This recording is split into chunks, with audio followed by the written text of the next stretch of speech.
The biggest lie I've ever believed is that one missed day means that I'm back to zero. It doesn't.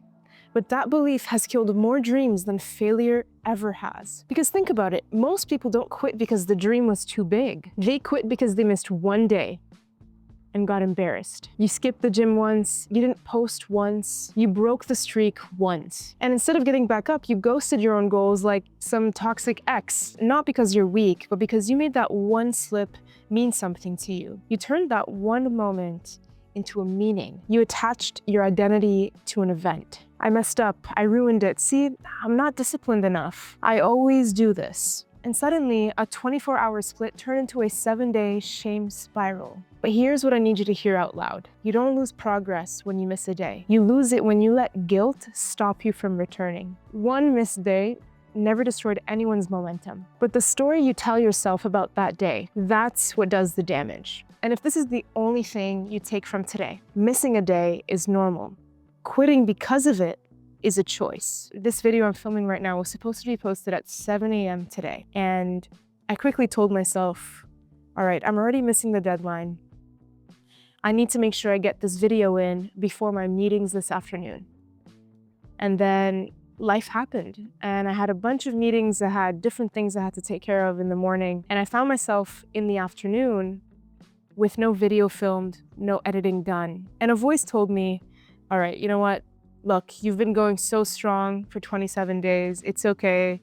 One day off is fine. Just make sure you're going tomorrow. And I said, no, I'm actually gonna do this. I'm gonna put my camera down. I'm gonna finish all my meetings.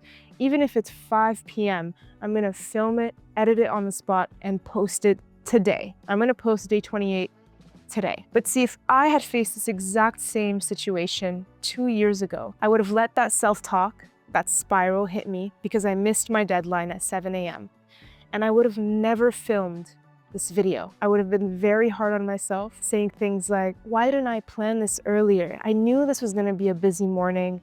I knew I was coming back from Mexico. I should have just filmed an extra video. I should have just woken up earlier today and just got it done.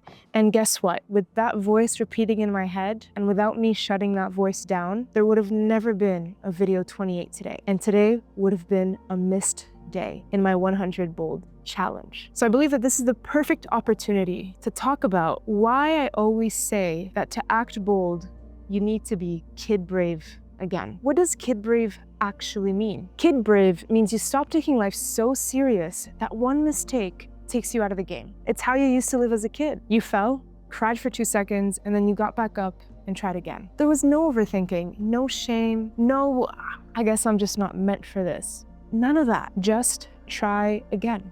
Kid brave is the part of you that keeps going even when you mess up, even when you're embarrassed, even when you don't feel like you're ready again. And it's not about being fearless. Kids feel fear. It's about moving anyway, without the drama that adults add to everything. Kid brave means you fall and you get back up fast. If you miss a day, you don't go back to zero.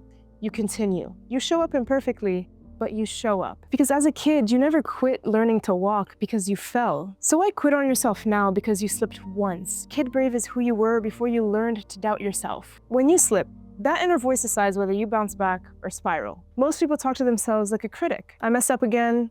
I knew I'd fail. See, I can't stay consistent. That language doesn't correct behavior. It cements identity. So if you don't want to fall into that trap, here's 6 things you need to do to shift your mindset. Number 1, don't narrate, interrupt. The moment you notice the shame voice, you want to cut it in 1 sentence. Relax, it was one day, we continue. Short, neutral, no drama. You don't owe yourself a TED Talk, you just need to interrupt the old pattern. 2, remove the identity label. Never, and I mean never say this. I'm inconsistent.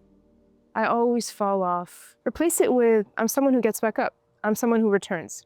One day off, I'll be fine. Because the moment you start defining yourself as someone who comes back, your brain starts matching that identity. Number 3, talk to you like you would talk to a kid who's learning. Not soft, supportive. If a kid falls off on a bike, you don't scream at them. You idiot, how could you fall? Now you have to start back from zero. You'd say instead, up you go, Try again. That's kid brave energy. Treat yourself with the same tone that you'd want your future kid to grow up with. Number 4, focus on the next rep, not the failure. Don't ask, why did I fail? Ask, what's the next small move I can do to get back in motion? Momentum comes from action, not analysis. 5, make your comeback tiny. Shame wants you to start fresh on Monday with a full reset. Discipline says, what's one thing I can do in the next 10 minutes that can show that I'm still in it? 1 rep, 1 journal entry, 1 call, 1 post, 1 walk. Tiny proves you're back. Tiny counts. And 6, have a return line you say every time. Here are 4 options and repeat them every time you slip.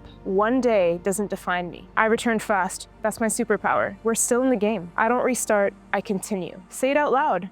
Identity shifts when your nervous system hears your voice. So the goal of self-talk is not to hype yourself up. It's not to emotionally babysit yourself. It's to remove the shame so you can return faster. Because if you talk to yourself like an enemy, you will hide from yourself. If you talk to yourself like an ally, you will keep going. Most people never live the life they want because the first time they slip, they let shame convince them that it's over. They hand their power to one bad day and then act like it's impossible to come back. You're building a new pattern. You're learning the skill that separates people who talk about change from the ones who actually change, the skill of returning. You fell? Good.